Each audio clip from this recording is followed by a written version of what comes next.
रब की मर्जी से तुम हो के जिंदा मेरी बात सुनने आए थे।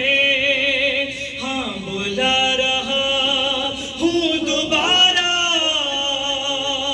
बुला रहा हूँ दोबारा, हबीब आ जाओ। ये खत में शाह ने लिखा, हबीब आ जाओ।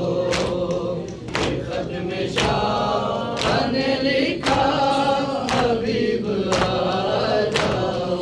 मेरे बतूल को फिर से जलाया जाएगा, तुम्हारे दोस्त पे खंजर चलाया जाएगा।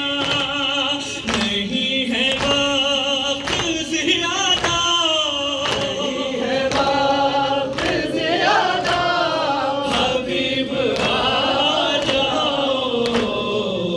खत में शाह ने लिखा, हबीब आ जाओ।